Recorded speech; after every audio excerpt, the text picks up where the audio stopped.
Hi, this is Vinita and welcome back to my channel.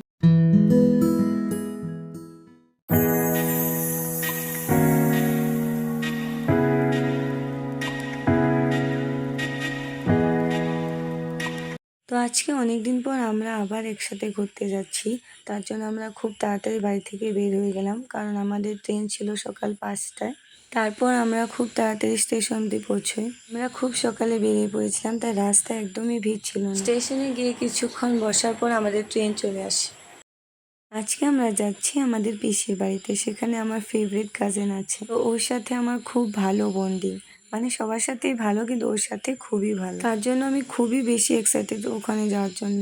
স্টেশনে আমরা হালকা কিছু খাওয়া দাওয়া করে নিলাম। ওদের ওখানে যাওয়ার জন্য আমাদেরকে দুটো ট্রেনে চড়তে হয়েছে। ওদের ঘর খুবই দূর, আমরা তার জন্য 5 ঘন্টা ট্রেনে চড়ে গিয়েছি। তাই আমরা বারবার স্টেশন চেক করছিলাম যে কখন গিয়ে পৌঁছবো।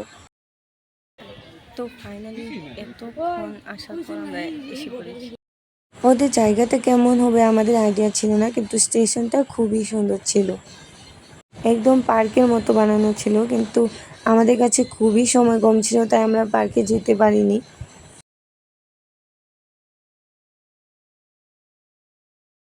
এখন আমাদের কাজিন আমাদেরকে নিতে আসবে। প্রিয়া ওর নাম, আমাদের পিসির মেয়ে। তো ওর সাথে আমরা যাবো ওদের বাড়িতে। তো দেখতে দেখতে প্রিয়া এসে পড়েছে, আর ওকে দেখে আমরা খুবই বেশি খুশি হয়ে গেছি। তারপর আমরা খুব বেশি দেরি না করে গাড়িতে উঠে পড়ি ওদের বাড়িতে যাওয়ার জন্য। দুপুরবেলা আমরা খাওয়া দাওয়া করে নিলাম। পিসি আমাদের জন্য অনেক কিছু বানিয়ে রেখেছিল। তারপর বিকেলবেলা আমরা একটু ঘুরতে বেরোই। ওদের ওখানে একটা জাগ্রত মন্দির ছিল, শিব মন্দির, খুবই সুন্দর। সেখানে আমরা গিয়েছিলাম। মন্দিরটা দেখতে যেরকম সুন্দর ছিল সেরকম পরিষ্কারও ছিল, কিন্তু আমাদের কাছে সময় খুবই কম ছিল, তার জন্য আমরা বেশিক্ষণ সেখানে থাকতে পারিনি।